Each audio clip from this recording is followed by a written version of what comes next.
اہل سنت کے اندر جو ناسبی اور یزیدی ٹائپ لوگ گھسے ہوئے ہیں وہ اس کے اوپر بحث کرتے ہیں اور تھوڑی ہی دیر کے بعد ایک ان کے زوم میں جو انہوں نے لکھا ہے کہ مضبوط آرگیومنٹ پیش کرتے ہیں کہ حسین علیہ السلام اور یزید کے مسئلے سے متعلق قیامت کے دن پوچھا ہی نہیں جائے گا تو اس پر بحث میں الجھنے کا کیا فائدہ ہے اور اس پر سکوت ہی اختیار کرنا چاہیے. تو میرا سوال یہ ہے, آپ تو جواب دیں گے, کہ یہ پہلے گھنٹے میں یا پہلے 10-20 منٹ جو بحث ہوتی ہے تو اس میں سکوت کا خیال نہیں رکھنا چاہیے؟ نہیں, وہ سکوت کا مطلب انہوں نے چینج کر دیا ہے. اچھا, سکوت کا مطلب یہ ہے کہ ہم جو کچھ بولتے رہیں وہ ٹھیک ہے, آپ سکوت اختیار کریں, یہ مطلب ہوتا ہے سکوت کا. میں اس سوال کے اوپر نا 2 گھنٹے بول سکتا ہوں, لیکن کوشش کروں گا کہ میں مختصر سے وقت میں یہ کیڑا نکالوں. یہ موسٹ آسکڈ کوسچن ہے اس وقت, اور وہ بھی صرف اس لیے بنا ہے کہ میں نے کچے چٹے کھول دیے ہیں آل امیہ کے, بخاری اور مسلم کی روشنی میں. اب ان کو پڑ گئے ہیں ہاتھ پاؤں, تو اب یہ کہہ رہے ہیں سکوت اختیار کریں. جب آپ لوگ ناسبیت پھیلا رہے تھے, ناسبی کہتے ہیں جو سیدنا علی کے خلاف کھڑے ہونے والے لوگ ہیں, یزیدیت پھیلا رہے تھے, اس وقت آپ لوگوں کو کوئی شرم و حیا نہیں آئی ہے. اس وقت اگر آپ کو کہتے بھی تھے سکوت اختیار کریں تو آپ کہتے تھے نہیں جی نہیں, یہ بڑا ضروری ہے, یہ آج کل بدعت پھیلی ہیں, ہم نے اس پہ بولنا ہے, یہ کرنا ہے.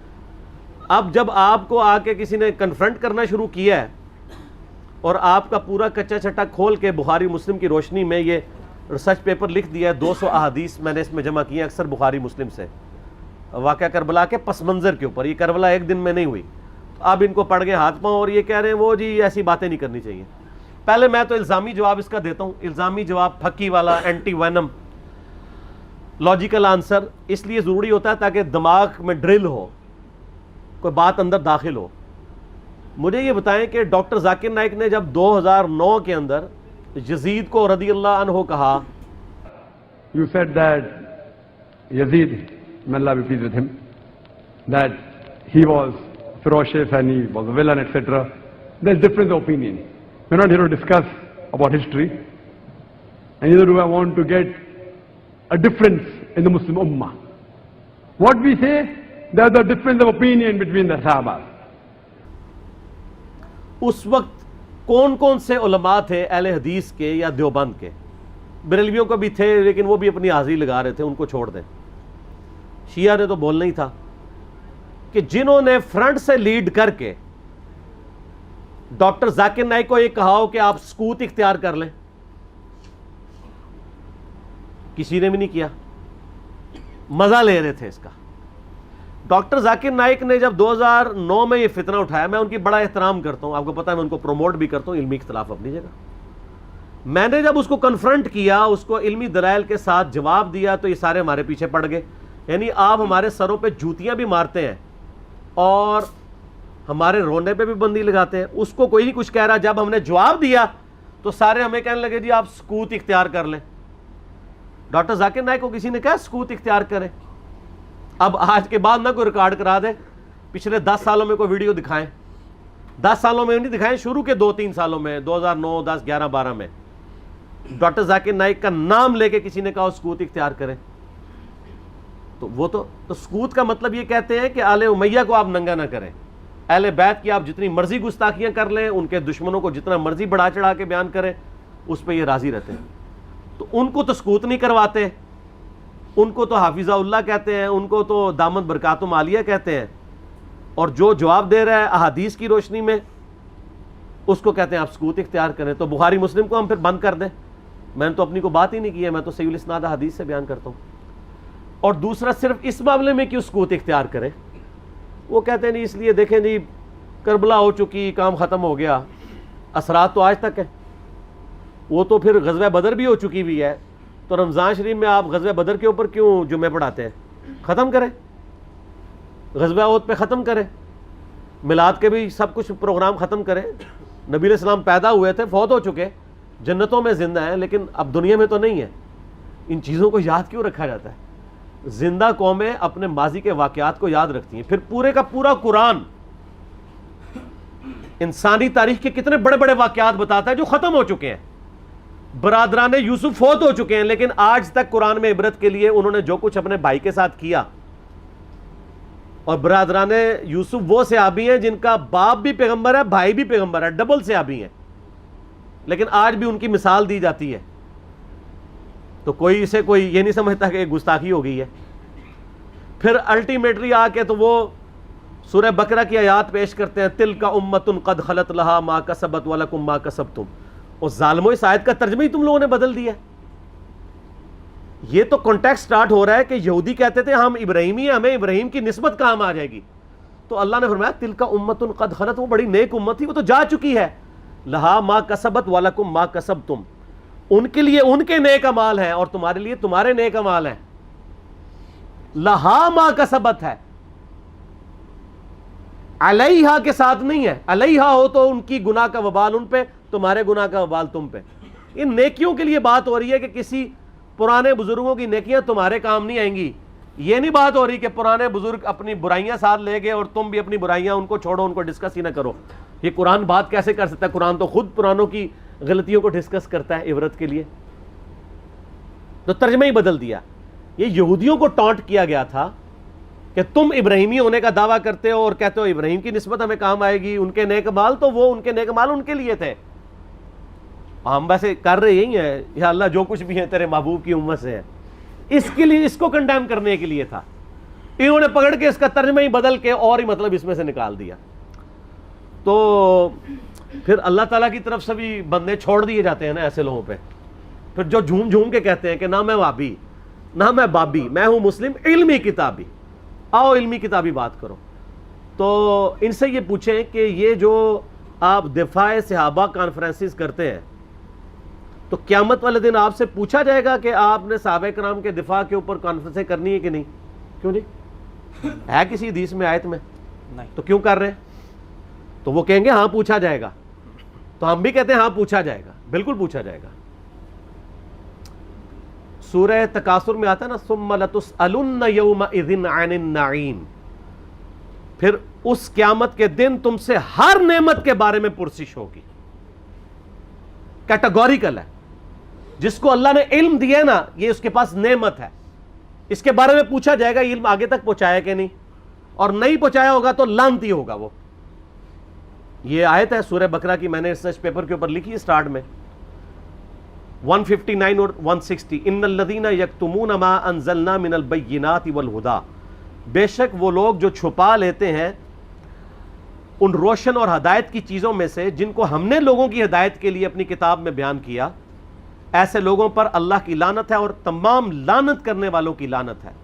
الا الذین تابوا واصلحوا, سوائے ان لوگوں کے جو توبہ کر لیں, اپنی اصلاح کر لیں, وبینوا, اور اصلاح پہ اکتفا نہیں بلکہ وہ لوگوں کو بتا بھی دیں جو کچھ چھپایا تھا. فاولئک اتوب علیہم وانا التواب الرحیم, تو ایسوں کی توبہ اللہ قبول کرے گا اور اللہ تعالیٰ بخشنے والا مہربان ہے. اس کو سپورٹیو ایک حدیث بھی میں نے لکھی ہے, ترمذی میں, سنن ابی داؤد میں, سنن ابن ماجہ میں ہے, کہ نبی علیہ السلام نے فرمایا جس شخص سے علم کی بات پوچھی گئی اور وہ اسے معلوم تھی اور اس کے باوجود اس نے چھپا لی, تو ایسے لوگوں قیامت والے دن آگ کی لگام دی جائے گی. تو یہ بڑا کریٹیکل ایشو ہے. علم اللہ کی نعمت ہے آپ کے پاس, اس کی قدر کے لوگوں کو صحیح بات بتائیں تو پوچھا جائے گا. سورہ الاحزاب کی آیت نمبر 57 کیا ہے؟ آیت درود سے اگلی, ان الذین یؤذون اللہ ورسولہ لعنہم اللہ فی الدنیا والآخرہ واعد لہم عذابا مہینا, بے شک جو لوگ اللہ اور اس کے رسول کو تکلیف دیتے ہیں ان کی زندگی میں بھی اور زندگی کے بعد, موت کے بعد بھی ان پر اللہ کی لعنت ہے, اور اللہ تعالیٰ نے ان کے لیے ذلیل و خوار کر دینے والا عذاب تیار کر رکھا ہے. وَلِعَوْذُ بِاللَّهِ تَعَالَى اللہم اجرنا من النار. تو جو اللہ اور اس کے رسول کو اذیت دے رہے ہیں ان سے پوچھا نہیں جائے گا. تو یہ ایک ڈھکوسلا انہوں نے کیا ہوا ہے اپنی کمزوریوں پہ پردہ ڈالنے کے لیے. خود جو کچھ مناظرے کر رہے ہوتے ہیں اس کے بارے میں کیا پوچھا جائے گا؟ جو یہ کام کر رہے ہوتے ہیں وہ کہیں گے پوچھا جاتا ہے, تو اس کے بارے میں کیوں نہیں پوچھا جائے گا؟ اور جی کوئی بنیادی, یہ بنیادی مسئلہ ہے. فضائل صحابہ احمد بن حنبل کی کتاب میں 2 روایتیں ہیں صحیح سند کے ساتھ. ایک روایت میں ہے کہ سیدنا علی بن ابی طالب کہتے ہیں, یہ حدیث موقوف ہے اور ظاہر غیبی خبر ہے, نبی علیہ السلام کے بتانے پر موقوف ہے, کہ میری وجہ سے 2 فرقے گمراہ ہوں گے, ایک میری محبت میں غلوف کر کے, ایک میری دشمنی میں غلوف کر کے. اور دوسری روایت میں ہے فضائل صحابہ احمد بن حنبل کی کتاب میں کہ میری وجہ سے 2 فرقے دوزخ میں جائیں گے, ایک میری محبت میں غلوف کر کے, ایک میری دشمنی میں. تو جب آپ کی جنت اور دوزخ کا فیصلہ اس کے اوپر ہو رہا ہے تو پوچھا کیوں نہیں جائے گا؟ اچھا اپنا کام یہ پورا کر رہے ہیں کہ جو سیدنا علی کی شان میں غلوف کر رہے ہیں ان کو یہ خوب سمجھا رہے ہیں کہ جی آپ اپنے آپ کو صحیح طریقے سے صحیح بندے کا پتر بنا لو ورنہ پوچھا جائے گا. تو جو سیدنا علی کے مخالفین ہیں ان کو سمجھانے کی ذمہ داری کس کی ہے؟ ان کو کون سمجھائے گا؟ وہ ساری اس پلیٹ فارم سے سمجھایا جا رہا ہے, دونوں کو سمجھایا جا رہا ہے اللہ کے فضل سے. تو جنت و دوزخ کا تو فیصلہ ہونا ہے. پھر جو صحیح مسلم کی حدیث ہے 240 انٹرنیشنل نمبر کے مطابق, علی سے محبت نہیں رکھے گا مگر مؤمن, علی سے بغض نہیں رکھے گا مگر منافق. تو آپ کے ایمان کا لٹمس ٹیسٹ ہی جو ہے وہ محبت علی ہے. تو جنت اور دوزخ کا فیصلہ اس کے اوپر نہیں ہونا. پھر غدیر خم کی حدیث جو صحیح مسلم میں 6225 سے 6228 تک ہے, آپ علیہ السلام کا آخری خطبوں میں سے ایک خطبہ ہے وفات سے 2.5 مہینے پہلے خم نامی گاؤں میں. اس میں کیا الفاظ ہیں؟ اے لوگو آگاہ ہو جاؤ, میں بھی ایک انسان ہوں, قریب ہے کہ اللہ کا قاصد یعنی موت کا فرشتہ میرے پاس آئے اور میں اس کی دعوت قبول کر لوں. میں اپنے بعد تم میں 2 بھاری چیزیں چھوڑ کے جا رہا ہوں. ان میں سے پہلی چیز اللہ کی کتاب ہے, اس میں ہدایت ہے, اس میں نور ہے. تم اللہ کی کتاب کو پکڑو, اپنا تعلق اس کے ساتھ مضبوط کرو. اللہ کی کتاب اللہ کی رسی ہے, جو اسے پکڑے گا ہدایت پہ ہوگا, جو چھوڑ دے گا گمراہ ہو جائے گا. اور دوسری بھاری چیز میرے اہل بیت ہیں. پھر 3 دفعہ آپ علیہ السلام نے فرمایا میں اپنے اہل بیت کے معاملے میں تمہیں اللہ کا خوف دلاتا ہوں, میں اپنے اہل بیت کے معاملے میں تمہیں اللہ کا خوف دلاتا ہوں, میں اپنے اہل بیت کے معاملے میں تمہیں اللہ کا خوف دلاتا ہوں. جب نبی علیہ السلام آپ کو ڈرا رہے ہیں, وہاں تو کسی نے کہا یا رسول اللہ اہل بیت کے بارے میں پوچھا جائے گا.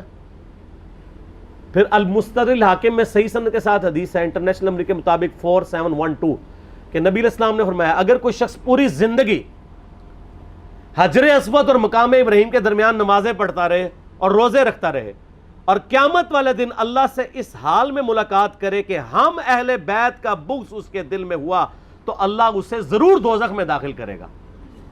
اگر اہل بیت کا بغض نمازوں کے باوجود, اور عام نمازیں نہیں, حجر اسود اور مقام ابراہیم کے درمیان اور روزے رکھنے کے باوجود آپ کو دوزخ میں لے جا سکتا ہے, تو کیوں نہیں پوچھا جائے گا؟ ایک کہانیاں بند کرو.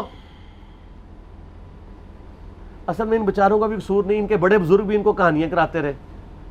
انہوں نے وہی کہانیاں سن کے تو آگے بیان کی. ان کو کیا پتا تھا کہ آگے تو مسئلہ کھڑا ہو جائے گا. آگے تو ہر جگہ ہی آواز آ رہی ہے کہ نہ میں وہابی, نہ میں بابی, میں ہوں مسلم علمی کتابی. ان کے تو گاٹے فٹ ہوگی یہ چیز. تو یہ اتنی ساری آیات اور احادیث اس بات کا ثبوت ہے کہ یہ سچائی ہے. اور یہ سکوت کا صرف آپ کو کہتے ہیں, جو بکواسات کر رہے ہوتے ہیں ان کو نہیں کہتے. مودودی صاحب کے پیچھے پنجے جھاڑ کے پیچھے پڑ گئے, جی مودودی صاحب نے خلافت و ملوکیت لکھ کے مصیبت کھڑی کی.